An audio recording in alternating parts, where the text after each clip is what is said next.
decía,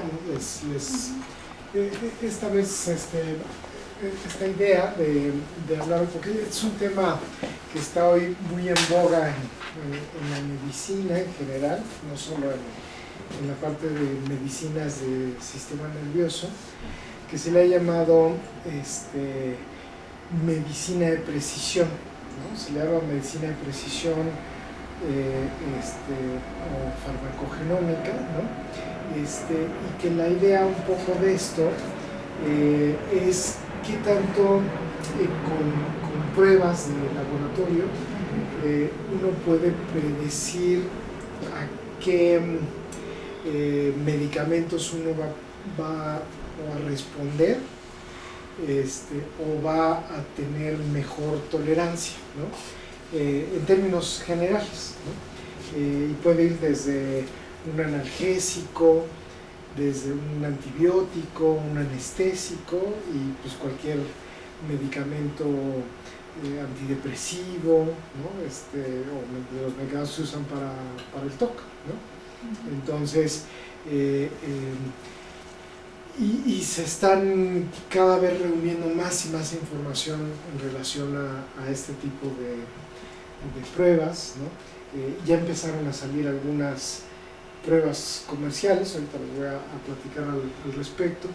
Entonces, pues es un tema que está pues avanzando muchísimo y que por lo mismo se está volviendo como una un área muy interesante, pues les digo, no solo en el campo de la salud mental, sino en toda la medicina. Y de hecho la misma prueba, ¿no? Que también es, digamos, la buena noticia, sirve para muchas áreas de la medicina, ¿no? Entonces, gracias.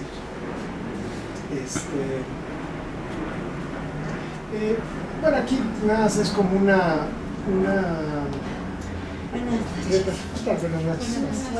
como un repasito un poquito de cómo han ido avanzando desde los diagnósticos, los tratamientos, ¿no? En el área de la psiquiatría, y digamos hasta el momento actual, ¿no?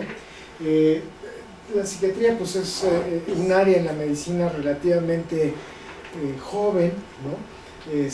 Si bien las enfermedades mentales han existido de toda la vida y de toda la humanidad, ¿no? El área como tal empieza a instituirse como campo, como especialidad, pues no hace mucho, a finales de 1800, ¿no? O sea, inicios de 1900. O sea, verdaderamente es un campo pues, que tenemos pues cerca de pues menos de 120 años, digamos, ¿no? O sea, realmente poquito tiempo, ¿no? en la medicina.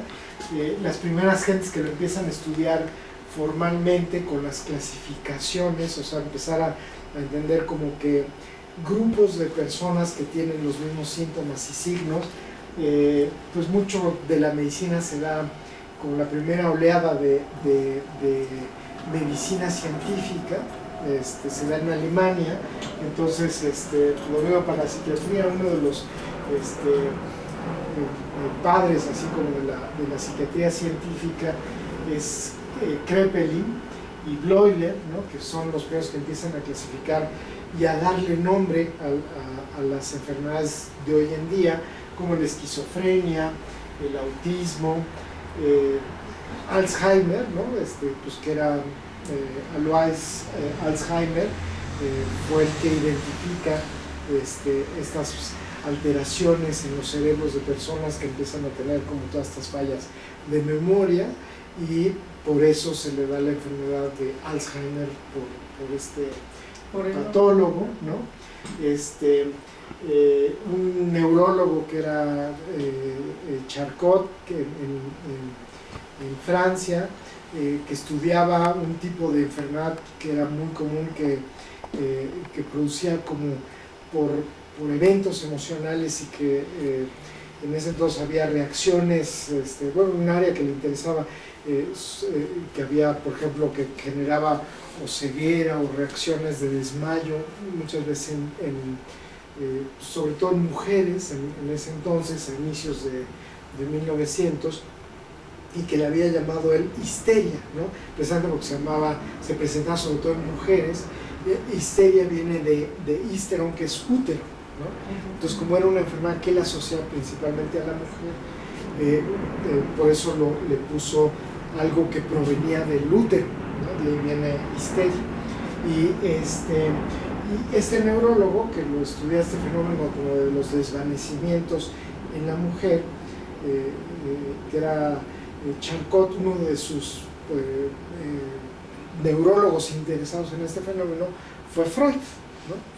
Y Freud pues luego se volvió alguien que empezó a estudiar más a fondo todos estos fenómenos del vínculo emocional entre el médico y el paciente, y todas estas emociones que van de un lado y del otro, y todas las teorías pues, que él desarrolló, que fueron las bases pues, de toda la psicología y la psiquiatría por muchos años, ¿no? La clasificación de neurosis y cosas que, bueno, ya no se sostienen al día de hoy, pero que estableció pues, mucho de los sustentos de la psiquiatría. En 1927, a este médico, Von Jauregg, le dan el premio Nobel porque con el tratamiento sobre todo de crisis psiquiátricas inyectaba el suero de la malaria y producía unas fiebres muy elevadas, ¿no? Y esto ayudaba a reducir crisis como de agitación, crisis muy fuertes de psicosis, digamos, ¿no? Y daba resultados, claro, estas fiebres muy intensas, y era como de los tratamientos muy eficaces en los 30, ¿no? Tanto así que recibió el premio Nobel, ¿no? Claro, luego se vio que pues, había muchos problemas, efectos colaterales, pero en ese entonces que no había pues incluso ni antibióticos, ¿no? Pues imagínense que el tipo de tratamientos que se usaban, ¿no? En el 49, este portugués Egas Moniz le dan también el premio Nobel por la lobotomía, ¿no? Para el tratamiento de las enfermedades mentales, y luego pues hubo, justo pues es entre la Primera y la Segunda Guerra Mundial, y el problema es que se empezó a usar la lobotomía con fines políticos, ¿no? Gente que era disidente político, le aplicaban este tipo de cosas, pues decían, pues como no piensa como se va al régimen, fue cuando estuvo todo el fascismo, en fin, y se le hacían este tipo de tratamientos con el fin de cambiar, entonces se abusó, digamos, de esto, pero pues en el tiempo también antes de la aparición de todos los fármacos, pues era tan eficaz que también se le dio el premio Nobel, ¿no? Y en realidad, bueno, ¿qué es la lobotomía? La lobotomía es, el cerebro está dividido en grandes regiones, que se llaman lóbulos, ¿no? Están los lóbulos frontales, los temporales, los occipitales, los parietales, y entonces lo que decía era extirpar regiones enteras del cerebro, o sea, una cirugía de extirpar grandes regiones, como si el hígado estuviera mal y quitar un pedazo de hígado, ¿no? Y eso es lo que él proponía, quitar una región entera del lóbulo frontal, ¿no? En persona. Y claro, pues inmediatamente había un cambio radical de la conducta, que pues había una transformación de la persona con muchísimos efectos colaterales, pero claro que había una resolución de la conducta dramática, y veía uno un cambio pues, bárbaro, ¿no? ¿Pero bueno o malo? Pues bueno en un sentido, malo en que había muchísimos efectos colaterales, ¿no? Y luego cuando se empezó a abusar de ella con fines políticos, pues bueno, también adquirió un muy mal nombre, ¿no? Porque se usó como elemento de tortura, ¿no? Y entonces pues hubo como un detenimiento justo de los tratamientos de las enfermedades mentales, precisamente porque pues así una especie de, ahí nació como mucho estigma, ¿no? Del usar como la ciencia para el tratamiento de pues con fines perversos. Con fines perversos, ¿no? Uh-huh. Como pasa pues a veces en muchos campos, ¿no? Sí. Doctor. En este entonces, perdón. Bueno, sí, antes de que llegue al 2000, y había un tratamiento que era como que les daban electroshocks. Eso. Ahorita voy. Sí, claro. justo a eso. Aquí nada más me refiero como a los premios Nobel. Ahorita vamos a ver otros tratamientos que se dan en ese entonces, pero sí, justo en esa época, en los 60, es que empieza a haber el tratamiento electroconvulsivo, ¿no? Que se vuelve algo muy frecuente, que también con muchos efectos colaterales, ¿no? El tratamiento electroconvulsivo se sigue usando hasta el momento actual, pero en los 90 hay una modificación muy grande, si se pone a pensar hace muy poquito tiempo, de cómo se deben administrar los electroshocks, ¿no? Que el electroshock lo que hace es que se mete una corriente eléctrica de forma abrupta para generar una crisis convulsiva. Y esa crisis convulsiva tiene efectos muy importantes, sobre todo en mejorar la depresión, ¿no? Es una de las indicaciones, los trastornos afectivos sobre todo. Pero pues, las crisis convulsivas repetidas pueden tener hipoxia, pérdida de memoria, una serie de efectos, o incluso las mismas contracciones que dan una convulsión les daban fracturas, problemas de mordeduras muy importantes, pues, lo que produce una crisis convulsiva. Entonces, a partir de 1990 se pidió que fueran bajo anestesia general, y claro, dar anestesias generales, las anestesias también tienen su riesgo, ¿no? Son procedimientos complejos, se tienen que dar en el hospital, y hoy día pues eso lo ha hecho muy complicado, ¿no? Porque pues alguien para que mejore con esta terapia electroconvulsiva tiene que estar sometido a cuando menos 6 o 7 anestesias seguidas, ¿no? Entonces más la administración de la crisis e ir monitoreando con un electroencefalograma la crisis. Entonces se ha vuelto un tratamiento complicado, muy complicado, ¿no? Y pues surgió hoy día lo que se llama la terapia de estimulación magnética transcraneal, que es mucho más benigna, con resultados comparables, ¿no? Sin las complicaciones de esto, ¿no? Sí, no es invasivo. No es invasivo, y nada que ver. Claro, a lo mejor no es tan radical, no es tan fuerte, ¿no?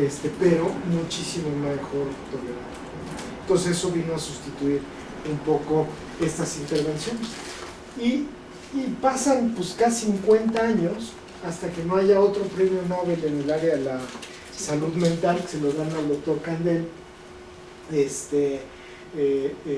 y a otros dos psiquiatras, por importantes conocimientos en cómo se almacena la memoria, cómo participa un sistema, que es el sistema dopaminérgico, ¿no?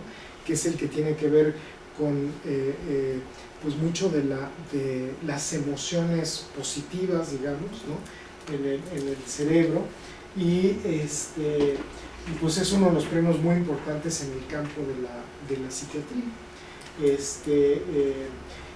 En 2017, hace 2 años, también dan el premio a una parte muy importante, que es el descubrimiento de las moléculas que intervienen en los ciclos circadianos, o sea, lo que programa el sueño, la vigilia, ¿no? Y que se sabe que, por ejemplo, tiene que ver muchísimo con la inducción del sueño, los problemas del sueño, el insomnio, y que tiene que ver, por ejemplo, con la bipolaridad, ¿no? Y también es otro. Y bueno, aquí en México, la creación del primer instituto de psiquiatría, ¿no? Dedicado a la psiquiatría.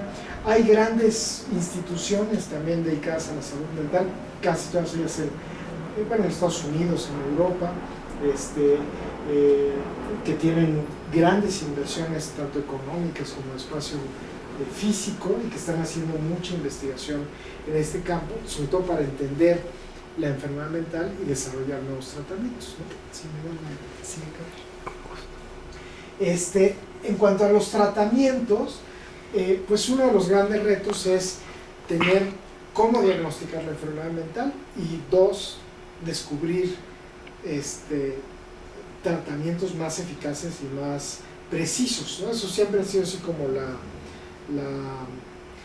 pues el reto, la idea, ¿no? Entonces, pues siempre hemos andado atrás de esto que se llaman biomarcadores, o sea, algo que permita diagnosticar la enfermedad con una prueba de sangre o una radiografía o alguna prueba que nos permita hacer un diagnóstico preciso, como en la diabetes, medir la glucosa, ¿no? Algo así que permitiera medir el TOC, ¿no? ¿Y se puede, doctor, a través de la sangre? Todavía no, pero eso es lo que se quiere, eso es a lo que queremos llegar. Precisamente para tener eso y tener un mecanismo que, como pues sabemos que está la glucosa, pues hay que buscar medicinas que la bajen, ¿no? Si supiéramos, el TOC se debe porque está alto esto o bajo esto, ¿no? Que hoy sabemos que una de las tantas cosas, pero que está baja la serotonina, está alta la dopamina, está alterado el glutamato, o sea, sabemos que hay muchas cosas que están cambiadas, pero son tantas que pues, a la vez no se ha encontrado nada con precisión, ¿no? Pues hay muchísimas alteraciones. Y en los 50 apenas se descubren los primeros medicamentos para la psicosis y los antidepresivos, ¿no? O sea, es muy reciente que empezamos a tener tratamientos para la salud mental, ¿no? Y claro, estos primeros medicamentos hacen un gran cambio, ¿no?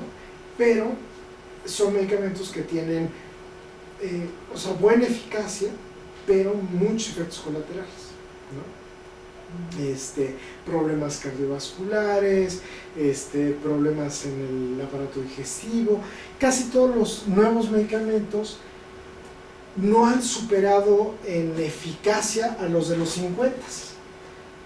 Lo que han hecho es que tienen menos efectos colaterales, ¿no? O sea, en beneficios siguen siendo prácticamente iguales, o sea, siguen atrás como de los mismos beneficios, pero lo que se ha buscado es reducir los efectos colaterales, ¿no? Algún doctor que daba una de las pláticas, ¿no? Decía que los medicamentos en psiquiatría eran un poco como los vuelos, ¿no? Como los aviones que van por ejemplo, si uno quiere viajar a Europa, los aviones siguen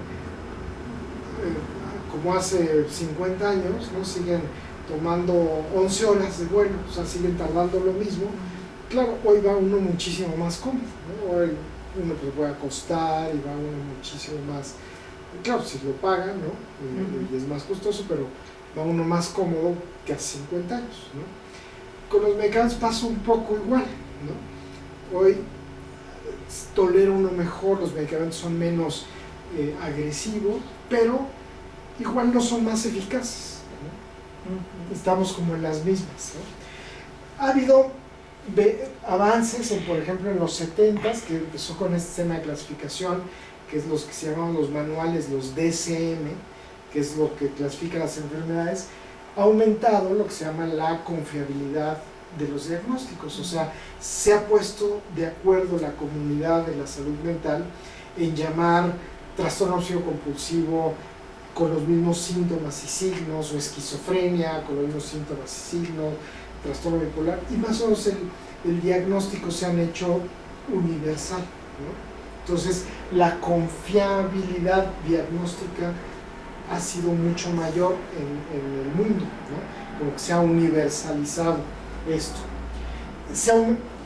Ha progresado mucho todas las técnicas de las resonancias, las tomografías, eso ha ido mejorando muchísimo por las técnicas de computación. Estas técnicas de genética que ahorita les voy a comentar en lo farmacéutico han dado beneficios, que eso es un poquito esta mezcla de lo genético y lo medicamentoso, ¿no? Está empezando a dar resultados, y luego pues se están haciendo como una serie de investigaciones con células madre, con estos recolectas de grandes muestras en todo el mundo, ¿no? Que es parte, por ejemplo, de la investigación que estamos haciendo acá, de las muestras sanguíneas para tener grandes bancos de datos, ¿no? De datos biológicos. ¿No? Doctor, eso de APADT dijo que era lo de psicosis, los medicamentos AP son psicosis. Sí, antipsicóticos y antidepresivos tricíclicos.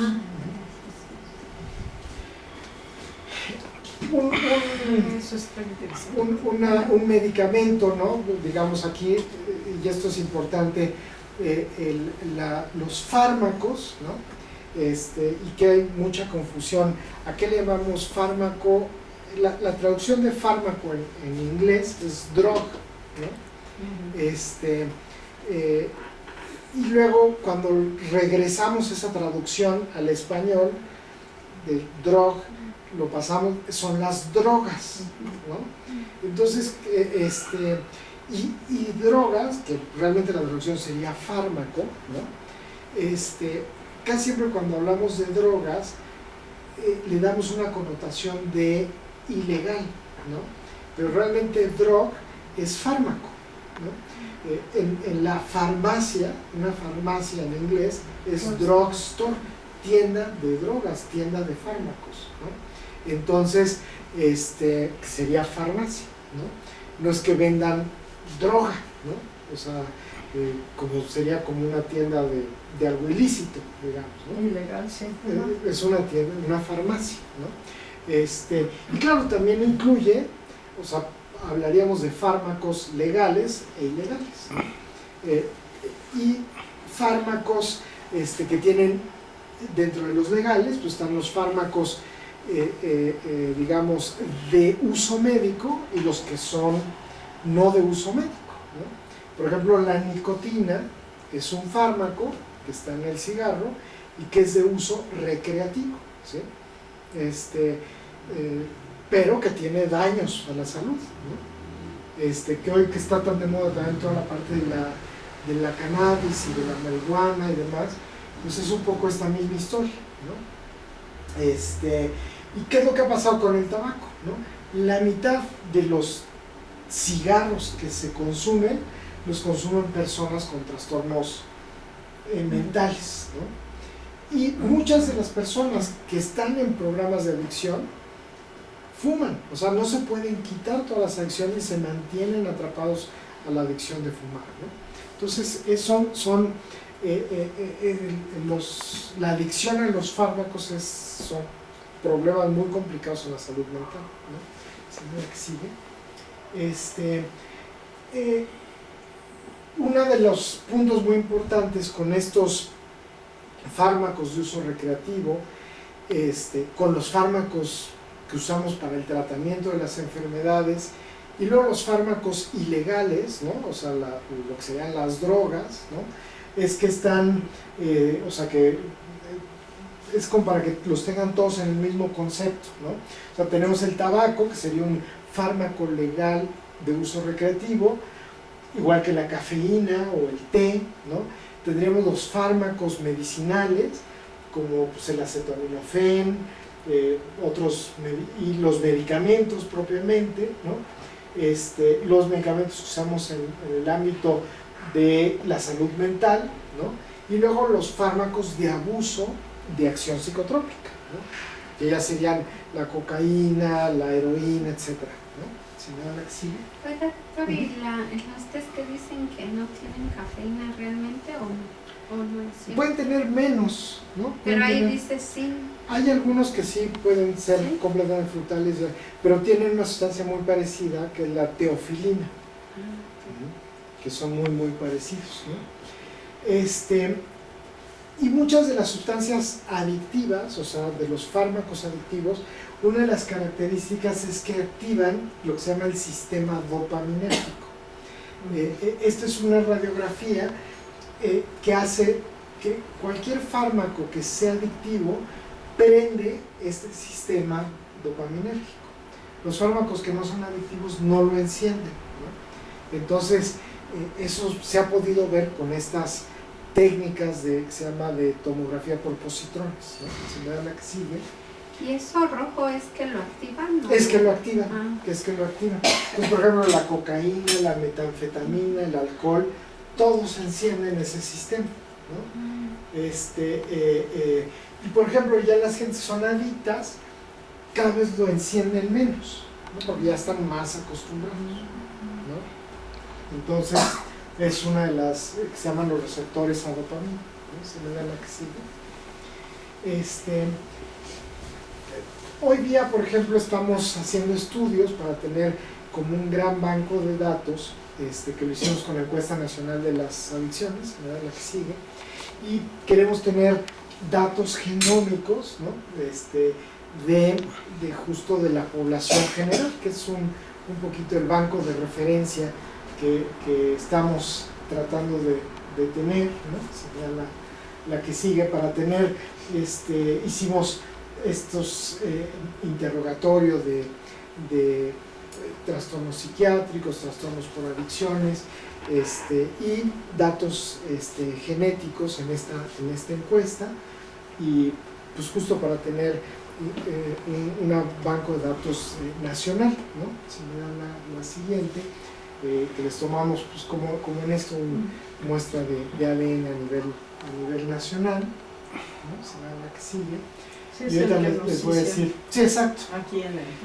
Y por ejemplo, parte de lo que queremos es ver estas variantes a nivel del ADN, ¿no? Que nos hacen vulnerables para la adicción al tabaco, al cannabis, al alcohol. Aquí serían para los fármacos de abuso, ¿no? Pero también vamos a poder ver esto que les decía de la medicina de precisión, o sea, aquellas variantes que nos hacen tener buena respuesta a los medicamentos o mala respuesta a los medicamentos, a nivel tanto del hígado o en donde actúan los medicamentos, ¿no? Si me dan la que sigue. Y esto es a lo que le llamamos farmacogenética, o sea, se sabe de que no a todo el mundo le va a caer igual la medicina. O sea, hay gente de que un medicamento le puede dar efectos muy rápido, o una medicina le puede dar dolor de cabeza y a otra persona no, o una medicina le puede sacar ronchas, ¿no? Y a otra persona no. Una medicina le puede dar sueño y a otra persona no, ¿no? O sea, todo el mundo tenemos tolerancia diferente, ¿no? Como en el alcohol, o sea, hay gente que dice, no, yo aguanto mucho, y hay gente que dice, no, yo con poquito, luego me mareo, ¿no? Igual pasa con las medicinas. ¿De qué depende eso, no?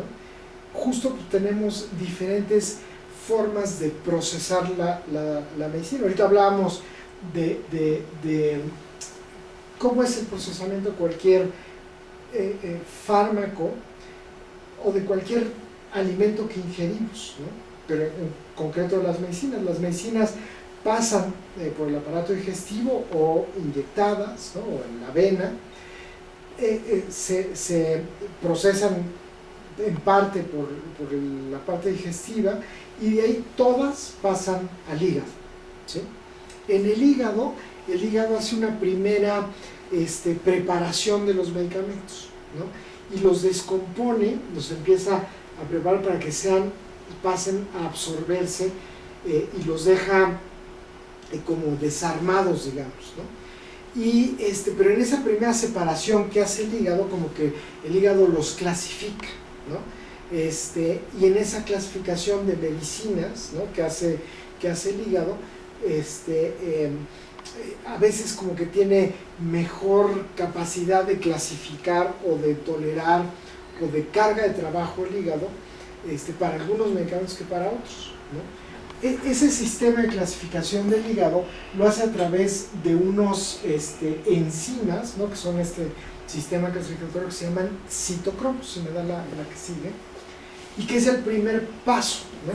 Para pasarlo de ahí a otros mecanismos que lo llevan ya a las otras partes del cuerpo donde el medicamento va a actuar, ¿no? Y ahí usa otras vías que se llaman transportadores, ¿no? Entonces este primer sistema ¿no?, de clasificación de las medicinas se llama citocromos, ¿no?, y se llama, sus siglas son CIPS. Luego usa otro sistema para llevarlos a las diferentes partes del cuerpo, que son los transportadores.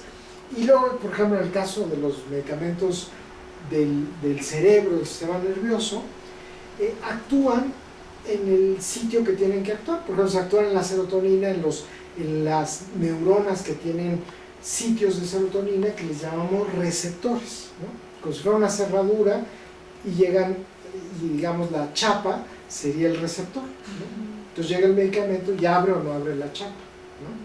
Entonces, y hay diferentes chapas dependiendo del tipo de cerradura. Entonces puede haber la serotonina, que se llaman 5-HT, ¿no? El nombre químico de la serotonina es 5-hidroxitriptamina.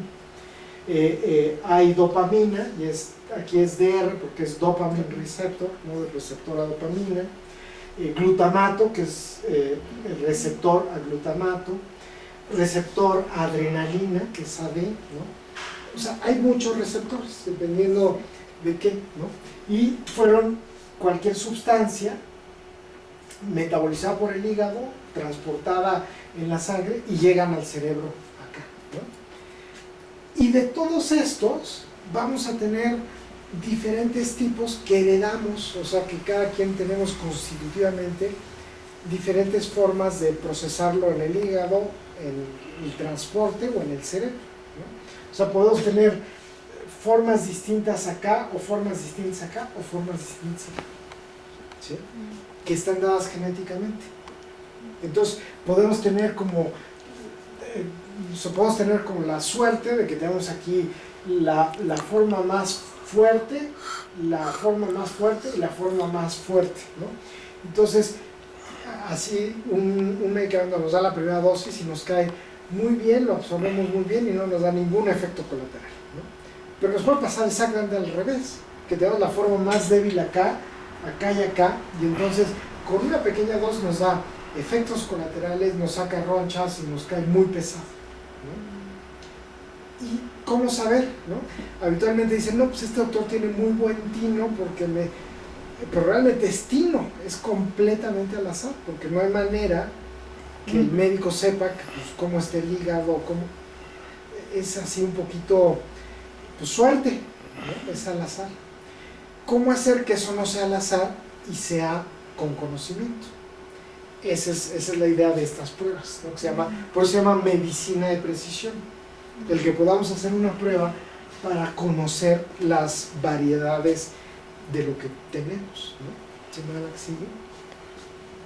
Entonces, por ejemplo, de esta forma, de lo que se decía de las formas hepáticas, pues se han visto que hay hasta 41 tipos.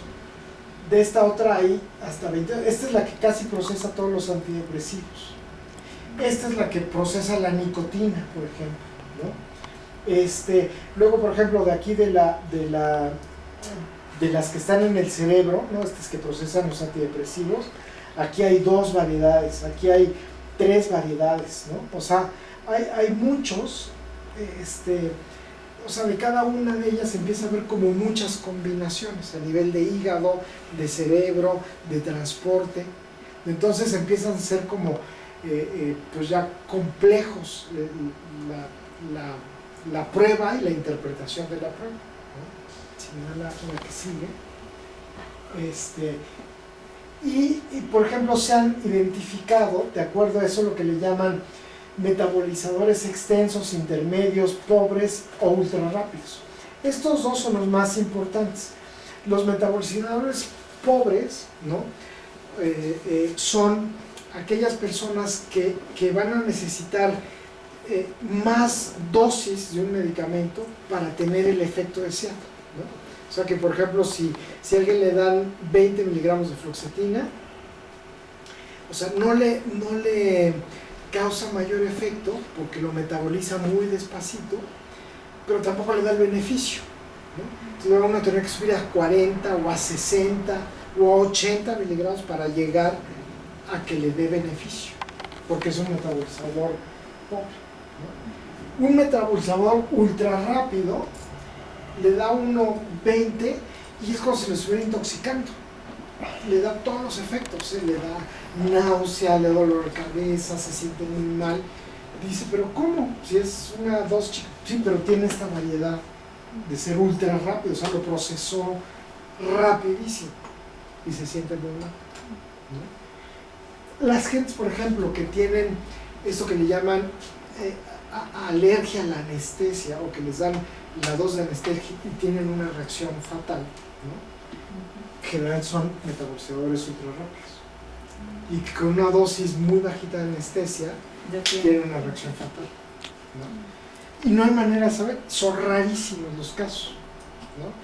Pero claro, si uno es el raro, pues imagínense el riesgo, ¿no? Por eso dicen que es tan riesgosa la... Y por eso uno firma un consentimiento que le dice, aunque es muy raro, puede pasar que con la anestesia usted tenga un evento fatal o grave, etcétera, y no hay manera de predecir, ¿no? Esto lo que nos va a permitir es poder empezar a detectar esas personas que van a tener ese tipo de riesgos, ¿no? Que tengan reacciones muy graves, y claro, saber antemano, entonces pues no, una reacción a antibióticos o les digo, un efecto de sedación a estas medicinas, ¿no? Eso es a lo que queremos llegar, ¿no? Señala que sigue. Hoy día, un organismo que es la FDA, que es el equivalente a la COFEPRIS aquí en México, ¿no? Ha recomendado que se hagan estas pruebas para toda esta lista de los medicamentos en psiquiatría, porque se ha visto que dependiendo de si uno es metabolizador pobre, rápido, etcétera, puede haber efectos graves con el uso de cualquiera de estas medicamentos. Y como ven, son muchísimos de los medicamentos que se usan. Citalopram, que estamos hablando ahorita al inicio, clobazam, que se mueve acá, diazepam, aripiprazol, atomoxetina, carbamazepina, diazepóxido, metriptilina, clomipramina, clozapina, decimipramina, doxepina, fluoxetina, olanzapina, fluvoxam, iloperidona, imipramina, modafinil, nortriptilina, paroxetina, fenitoína, perfenacina, pimosina, protriptilina, risperidona, tetrabenazina, teorinacina, ceobalproxil, trimipramina, venlafaxina. Todos esos se sabe que pueden tener efectos diferentes en cada persona y que vale la pena hacerse esas pruebas. O sea, recomienda que se vale la pena. Incluso en Estados Unidos se recomienda que se hagan y se sabe que, pues, que siendo un país rico, muy poquita gente tiene acceso a estas pruebas, pues son muy caras, ¿no? Pero como todo, pues espera que se vayan abaratando y que más adelante van a ser la regla, o sea que todo el mundo se las tiene que hacer. Sí, antes de medicarse, ¿no? Con Así es. Como con la penicilina, ¿no? Exactamente. Bueno, y eso es para las de psiquiatría. Esas que le llaman riesgos están para antibióticos, están para anestésicos, están para analgésicos, están para quimioterapias. O sea, la lista es gigantesca. Y la misma prueba le sirve a uno para todas las medicinas, porque son las mismas enzimas que procesan en el hígado, ¿no? O sea, es una de las ventajas, ¿no? Es un poquito como se ve, bueno, aquí no se ve la prueba, pero es, o sea, este citocromo procesa pues todas estas medicinas, ¿no? O sea, que no solo es del campo de la psiquiatría, sino es, como les digo, cualquier otro campo de la medicina, ¿no? Entonces, esa es la ventaja, que una vez que uno tiene eso, le va a servir para cualquier cosa que uno se enferme, ¿no? Si me da la que sigue. Sí, dar mejor con precisión al medicamento. Exactamente, ¿no? Para diabetes, para cualquier cosa, ¿no? Hay varias empresas, esta es una de las empresas que les digo ofrece estas pruebas genéticas, es una empresa americana, que se llama 23andMe. Entonces les da parte de lo que les ofrece es lo que se llama de ancestría, que les dice el origen étnico y de dónde es uno, y de qué partes del mundo no tiene el componente, digamos, de genes de qué países, de digamos, otros casos, ¿no? Sí. Y que eso es así como por lo que se venden muchas de estas pruebas, pero en realidad, si no es la que sigue, lo interesante es que de ahí uno puede sacar todas estas variedades de genes, ¿no? Esta es la que me hice yo de esa prueba, y salen todos estos citocromos, y por ejemplo, las que salen en verde son las que uno puede procesar bien, pero en rojo son las que uno no puede procesar bien medicamentos, ¿sí?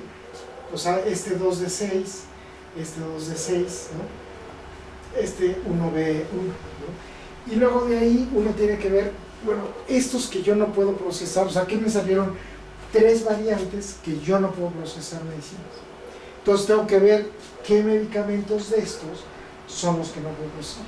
O sea, es una prueba que está complicada, todavía no está amigable, ¿no? O sea, no está fácil dar la interpretación de esto, ¿no? O sea, hoy día tuve que rebuscarle, no está hecha al público, pero pues les digo, ya se puede empezar a hacer, ¿no? Si me da es lo del año pasado que se hizo, Doctor, ¿verdad? perdón, ¿y lo amarillo qué significa? ¿Perdón? Hay verdes y rojas y hay unas amarillas.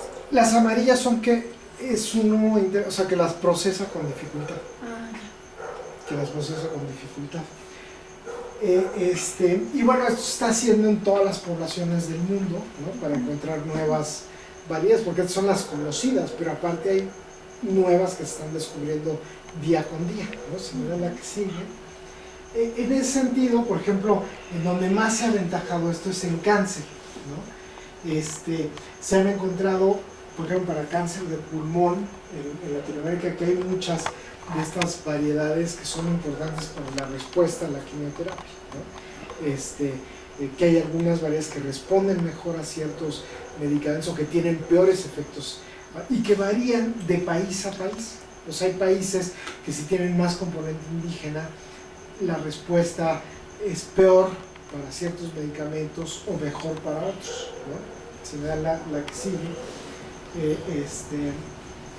Entonces han hecho estos mapas, ¿no?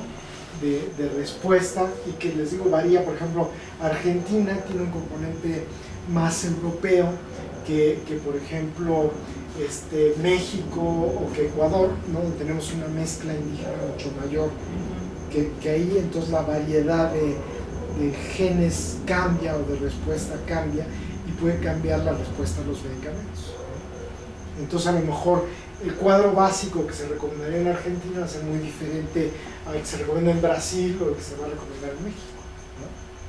Basado en este tipo de pruebas. Entonces incluso para las decisiones de salud pública, pues esto va a ser importante, ¿no? Si vean la que sigue.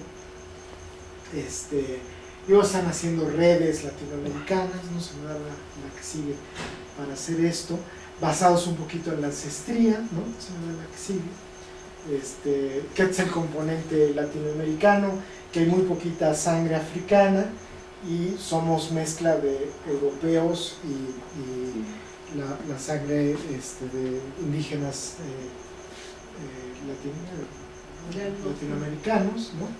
Es el estudio que hicimos aquí en México, genes que varían, que son mucho más frecuentes aquí o tienen un componente, por ejemplo aquí para bipolaridad, que tiene que ver con los canales de calcio, ¿no? Entonces bloqueadores del calcio pueden ayudar, o bueno, que modulan la señal del calcio y pueden ayudar al trastorno bipolar, si me da la que sigue. Y se están haciendo estos pequeños esfuerzos por ejemplo en Colombia, en Centroamérica, en México, ¿no? En toda Latinoamérica, para juntar. Entonces empieza a haber investigación en esto, pero todavía no se llega a la clínica, digamos, ¿no? La siguiente. Y esto también aplica para procesamiento de alimentos, ¿no? Porque también el hígado procesa alimentos, ¿no? Entonces, si le cae bien determinado, ahorita que hablamos del té, ¿no? O sea, hay alimentos que uno puede procesar mejor que otros, ¿no? La absorción de ciertas sustancias que van a contener los alimentos, ¿no? Ciertos aminoácidos que contienen los alimentos, o sea, también los complementos alimentarios, ¿no?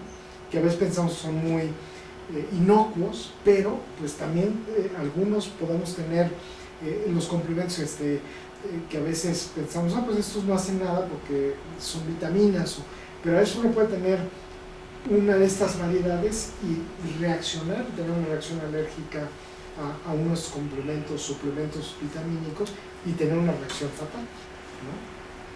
Entonces, incluso se está buscando hasta las respuestas de la respuesta placebo, ¿no? O sea, que pudiera estar basada en este tipo de variantes, ¿no? Si me da la que sigue. En depresión se han empezado a encontrar algunas variantes de algunos transportadores de gente que responde más rápido a los antidepresivos, ¿no? Si me da la siguiente. Aquí, por ejemplo, en los transportadores que les decía del hígado, que lo pasa a la sangre, ¿no? Y de la sangre al cerebro, estos transportadores vimos que dependiendo del componente indígena, hay personas de que son menos eficientes en el transporte de medicamentos en la población mexicana, ¿no? Y es una de las aportaciones que ahorita hemos encontrado en esta parte de la respuesta y que pensamos que es relevante para muchos medicamentos, sobre todo para algunos agentes de quimioterapia. Esto tiene que ver también con por ejemplo, el cannabis, ¿no? Puede afectar mucho más la dosis de cannabis dependiendo del componente étnico que uno posee, ¿no? Si me da la que sigue. Para la conducta suicida, ¿no? Eso podría tener relevancia, ¿no? Sobre todo porque mucho de la conducta suicida se da bajo la influencia de fármacos de abuso, el alcohol, la marihuana, cocaína, etc., ¿no? Entonces, algunos de estos tolerancia a los medicamentos, el intoxicarse más fácilmente, puede estar vinculado a otro tipo de situaciones de salud mental, simplemente por la vulnerabilidad que uno puede tener a obtener grados de toxicidad más grande que están vinculados a su vez con, por ejemplo, conducta suicida, ¿no? Si no es la que sigue, lo que les decía, problemas del sueño y medicamentos asociados a un mejor dormir. Es un campo muy importante, ¿no? De qué puede hacer que duerma uno mejor. Si me da Doctor, y bueno, a través también del sueño se determina si una persona puede tener en un futuro padecimientos como Alzheimer, ¿verdad? Desde luego no descansar bien. Bueno, pues la lista es gigantesca de esta, o sea, hoy día hay una cantidad de base de datos de uno mismo enorme, ¿no? Entonces, al rato vamos a estar con una pequeña reserva o de computación de nuestra propia información, de irla actualizando, que va a ser parte de nuestro expediente clínico, ¿no? De toda esta cantidad de variantes que pueden influir en nuestra respuesta, ¿no? Si no es la que sigue. Esto es un poquito como se hace en el laboratorio, son chips de información biológica, se toma de saliva o de sangre, se ponen en estas plataformas electrónicas y las leen en marcadores de fluorescencia, y entonces dependiendo de la variedad biológica dan una señal verde o roja o amarilla, y entonces ya nos dicen qué tanta densidad está, y luego lo lee un lector de fluorescencia, ¿no? Y nos va diciendo digamos, en este mapa de color qué tipo de señal biológica tenemos, ¿no? Para muchísimas. Y cuando le hacen esa prueba, me decía que era con saliva. Puede ser con saliva, puede ser con sangre, ahí depende la cantidad o sea, con saliva sirve para una sola vez la prueba, ¿no? Con sangre se puede generar mucho más material biológico, mucho más ADN, y sirve para muchas ¿Y qué cosas. precaución te piden? Digo, en relación a un análisis clínico normal, ¿no? Que te piden no sé cuántas horas de No, aquí ayuno. no influye. Es como prácticamente. Sí, ¿no? sí, no afecta. Es el chip, ¿no? Que les digo, es con una plaquita así, ¿no?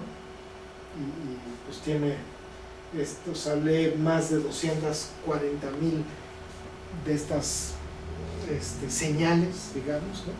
Y pues da muchísima información, ¿no? O sea, no es algo que el médico lo pueda leer así tan fácil, o sea, necesita programas para poder traducir esa información, ¿no? Si me da la que sigue, bueno, la que sigue, esta es así como un poquito toda la información, esta es la base de datos que estamos juntando, ¿no?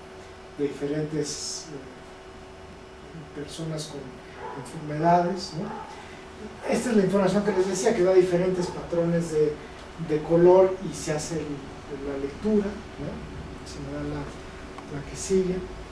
Y por ejemplo, lo que queremos es justo predecir en función de esto si dependiendo de las variantes hay respuestas diferentes aquí a la risperidona, por ejemplo, ¿no? Aquí en la esquizofrenia, y que vimos que sí había diferencias como grupo, ¿no? Ahora la tarea es ya hacerlo a nivel individual, ¿no? Que ese es un poquito cuando se vuelve ya personalizado, ¿no? Y es costoso, ¿no?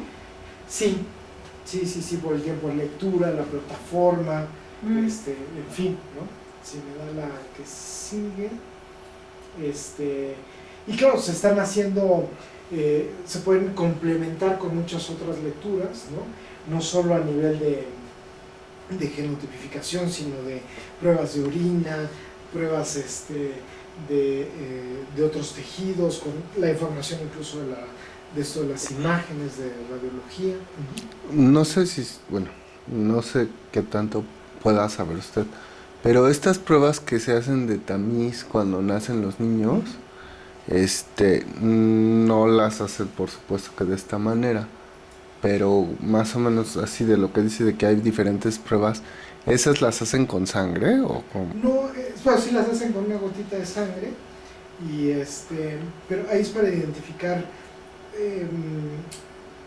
hoy día se hace para un grupo muy restringido de enfermedades metabólicas, ¿no? Y lo que se quiere hacer es, pues ya hay la tecnología para que no se haga nada más en enfermedades muy raras y digamos poco frecuentes, son relevantes pero son muy raras. Claro. Hoy día, digamos, con esa misma gotita, pues ya se podría hacer esto, ¿no? O sea, no solo esas enfermedades, sino una barbaridad. La cosa es tener dinero, ¿no? Claro. En muchos países, por ejemplo en Islandia, ¿no? Que la población total son creo que 400,000 personas, todo el mundo tiene esta información. Claro, es un país rico, poca gente, y todo el mundo se